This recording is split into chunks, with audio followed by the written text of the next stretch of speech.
आजाद होके बाहर भाग जाए। इसलिए हम सिमरन शुरू करते हैं, थोड़ी देर के बाद देखते हैं कि सिमरन तो जुबान पे आ गया है, मन फिर आजाद होके भाग गया है। उस भजन और सिमरन से हमारी तवज्जो यहां इकट्ठी नहीं होती, क्योंकि मन तो भाग गया, मन तो फिर विचार में चला गया और हम समझते रहे कि हम सिमरन कर रहे हैं और सिमरन जुबान पे आ गया, मन पे नहीं आया। सिमरन जुबान से नहीं करना, मन से करना है। अगर मन दूसरी आवाज में बोलना शुरू कर दे तो पहली आवाज को बंद नहीं करना, दूसरी आवाज को उसी सिमरन में फिर शामिल कर लेना।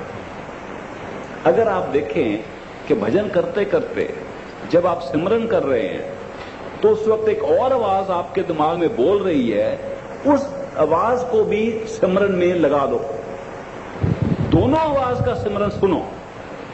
अगर तीसरी आवाज आए उसको भी सिमरन में लगाओ, रोकना नहीं सिमरन।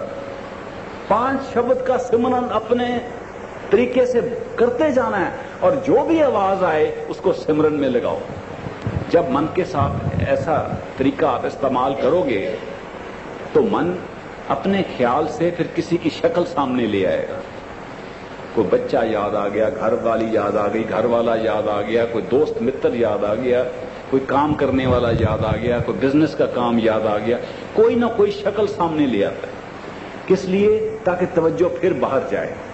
अगर सिमरन करते करते अभ्यास में ऐसी कैफियत पैदा हो जाए कि मन कोई और शक्ल हमारे सामने ले आए तो लड़ाई नहीं करनी, जो सामने शक्ल आए उसको भी सिमरन में लगा दो।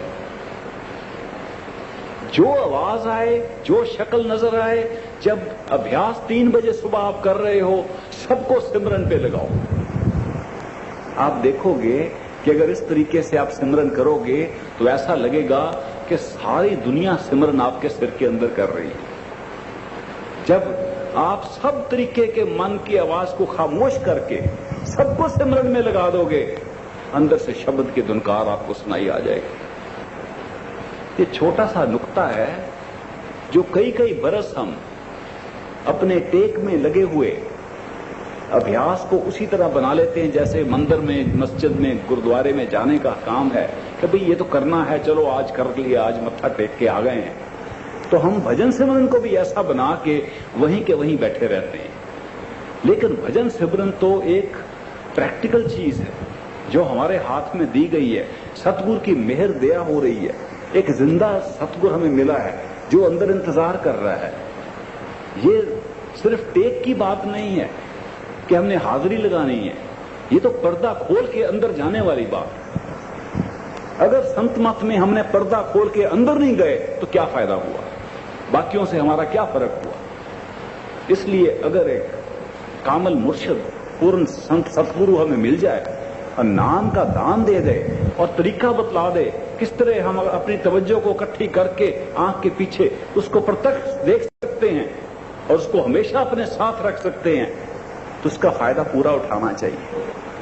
मन की लड़ाई में, मन की चालाकी में नहीं आ जाना चाहिए। इसलिए सिमरन का कोर्स जो है बहुत जरूरी है और हर तरीके से मन से सिमरन करवाओ। चाहे मन किसी आवाज में बोले, किसी शक्ल में बोले, सबको सिमरन करवाओ। जब 3 बजे उठो और 5:30 तक करवाते ही जाओ। मन लड़ाई करे, मन उठने की कोशिश करे, नहीं उठने देना। पांव में दर्द हो जाए, टांग में दर्द हो जाए, को आज तो तुम्हें पकड़ के हमने बैठाना है। कुछ हो जाए, कल की बात कल देखेंगे, आज तो बैठो। अगर इस तरीके से हम मन को काबू करें और उसको सिमरन में लगाएं तो शब्द की आवाज अंदर प्रकट हो जाती है। जब शब्द की आवाज आ जाए तो सिमरन को छोड़ सकते, दोनों करने की जरूरत नहीं है। सिमरन का कोर्स इसीलिए करते हैं ताकि अंदर शब्द को पकड़ सके। शब्द वो ताकत है जिससे सारा संसार पैदा हुआ, जिसको हम अपना आप समझते हैं, जिसको हम आत्मा समझते हैं, जिसको हम समझते हैं हमारी जान है, जिससे हम महसूस करते हैं, हम देख सकते हैं, बोल सकते हैं, दुनिया में जिंदा हैं। वही ताकत शब्द है, उसी को शब्द कहा जाता है। शब्द सिर्फ मामूली आवाज नहीं है, शब्द जान की जड़ है। शब्द वो ताकत है जिससे सब कुछ हमें नजर आ रहा है। शब्द वो जिससे सब कुछ पैदा हुआ। शब्द वो जिससे सब धरती, सारी कायनात कायम हुई। इसलिए वो शब्द की दुनकार जो अंदर आ रही है उसको पकड़ने के लिए हम सिमरन का अभ्यास करते हैं। शब्द की आवाज जब ना भी आए, थोड़ी थोड़ी आवाजें शुरू हो जाती हैं। आप सिमरन का कोर्स पूरा करो और मन को डट के बैठा के करो तो आप देखोगे कोई ना कोई आवाज सुनाई आ जाती है। 10 आवाजें ऐसी हैं जिनमें कशिश की ताकत नहीं है, वो खींचती नहीं है, लेकिन प्रैक्टिस के लिए, अपने साधारण तरीके के सुनने की ताकत के लिए, सुनने की आदत के लिए वो काम आ जाती हैं। वो कैसी आवाजें हैं? जैसे कोई रेलगाड़ी पुल पर जा रही है, जैसे कोई बादल आसमान में गूंज रहा है जब बारिश होने वाली है, तूफान आने वाला है, जैसे कोई इंजन चलता चलता बंद हो जाए बड़े कमरे में तो उसकी शां शां की आवाज रह जाती है, जैसे कोई चिड़ियां छोटी छोटी दूर से बोल रही हैं, वो चूं चूं थोड़ी सी करती है आवाज, वो दूर से वो आवाज आती है, जैसे कोई बींडा बोल रहा है। ये छोटी छोटी आवाजें जो हैं ये बहुत पहले शुरू हो जाती हैं, हम ध्यान नहीं देते। आप देखोगे जब आप सिमरन कर रहे हो तो कई किस्म की आवाजें खुद ब खुद सुनाई आनी शुरू हो जाती हैं। जब ये आवाजें आए आप इनको सुनो। इन आवाजों को सुनने से मन और आत्मा का जो बंधन है वो टूटता है और आत्मा अलग हो जाती है, क्योंकि आत्मा के पास ही सुनने की ताकत है, सुर्त की ताकत है। और जब आप उसको सुनोगे तो सामने प्रकाश आएगा। आप किसी किस्म की आवाज को सुनना शुरू कर दो, आप देखोगे कभी इधर से लाइट आ गई, कभी कोई रंग नजर आ गया, कभी कोई ऐसा नजारा नजर आता है जैसे कोई चीज चलती हुई एक तरफ से आती है और दूसरी तरफ से निकल जाती है, जैसे कोई डिजाइन बन के, कोई पैटर्न बन के, कोई अलग अलग रंग में, लाइट में सामने से आके गुजर जाते हैं। जब ऐसा कैफियत हो जाए भजन सिमरन में तो इसका मतलब है कि तवज्जो खींच के आंख के पीछे तीसरे तिल पे आ रही है। उस वक्त मन कोशिश करता है कि ऐसे नजारे के पीछे भागे, उसको कभी नहीं होने देना चाहिए। आपको कुछ नजर आए, आप तीसरे तिल पर बैठो, आंख के पीछे बैठो, बाहर नहीं निकलना। एक बार एक मेरे मित्र ने कहा, वो सत्संगी था, उसने कई बरस नाम लिया था, भजन भी करता था, लेकिन कहने लगा मुझे कुछ नजर नहीं आता। कई बरस हो गए नाम लिए, मैं भजन भी करता हूं, मांस मछली नहीं खाता, शराब नहीं पीता, सारे असूल पर चल रहा हूं, लेकिन अंदर कुछ नजर नहीं आता, मन नहीं लगता।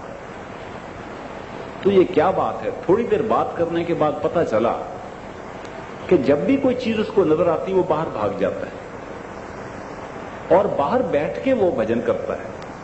उसकी बात से मुझे इतना अचंभा लगा, हैरानी हुई कि उसके बाद मैंने कुछ सत्संगियों के पास जाके पूछा कि आप जब भजन में बैठते हो तो कहां बैठते हो?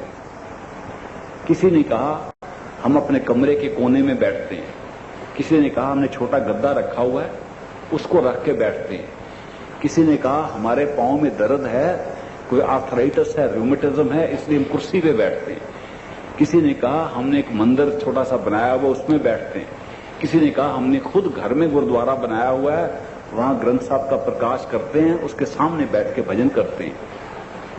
किसी ने ये नहीं कहा कि मैं माथे के मस्तक के अंदर बैठ के सिर में बैठता हूं। सब ने ये कहा कि हम बाहर गद्दी में, कुर्सी में, बाहर कमरे में बैठते हैं। तो मुझे इस बात की हैरानी हुई कि अगर हम आंख बंद करके कमरे में बैठ जाएं तो हमारा ध्यान कहां जाएगा? कमरे में ही रहेगा। जब हम आंख बंद करके कहीं हम भजन में बैठे हुए हैं तो हमारा ख्याल क्या होगा? इधर दीवार है, सामने दरवाजा है, ऊपर छत है, नीचे फर्श है, और इस ख्याल में हम चाहे 2 घंटे बैठ के उठ जाएंगे, कमरा भी वहीं रहेगा, हम भी वहीं रहेंगे। तो भजन कैसे कामिल होगा? तो भजन कैसे बनेगा? अंदर कैसे तवज्जो जाएगी? पर्दा कैसे खुलेगा? तो लोगों ने कहा कि जी ये तो किसी ने हमें बतलाया नहीं। मैंने कहा आपके पास कोई सत्संग की पोथी है, कोई संत मत पर कोई बानी की पोथी है, تو انہوں نے ایک انگریزی کی کتاب نکالی، اسپرچل جیمز۔ اسپرچل جیمز میں بڑے مہاراج جی کی چٹھیاں ہیں جو ستسنگیوں نے لکھی تھی۔ تو وہ کہنے لگے کہ یہ جو بات آپ کہہ رہے ہو کہ سر کے اندر بیٹھ کے بھجن کرنا چاہیے، تیسرے دل پہ بیٹھ کے شروع کرنا چاہیے، یہ تو ہم نے سنی نہیں بات، ہم نے یہی سنی تھی آنکھ بند کر کے بھجن کرنا چاہیے۔ تو میں نے وہ پستک کھولی اور سدھارن طور پہ اس کے جب صفحے دیکھے، اس کے ورک دیکھے، تو ایک پینسل لے کے میں نے جہاں بھی بڑے مہاراج جی کا حکم تھا کہ بھجن سمرن شروع ہی نہیں ہو سکتا جب تک آپ اپنی توجہ آنکھ کے پیچھے تیسرے دل پر نہ رکھو، جہاں بھی انہوں نے یہ حکم دیا تھا میں نے ٹک مار کرنا شروع کر دیا۔ 5 منٹ میں 16 جگہ ایسی نکل آئیں۔ انہوں نے کہا کہ ہم باہر مکھی ہو کے پہلے ہی بیٹھے ہوئے ہیں، وچار ہمارے باہر کے آ رہے ہیں، تھوڑا ٹائم ہمیں ملتا ہے، تھوڑا سما ملتا ہے کہ ہم اپنے اندر بیٹھ کے دیکھ سکیں۔ اندر کہاں؟ مستک کے اندر، سر کے اندر، تیسرے دل پہ آنکھ بند کر کے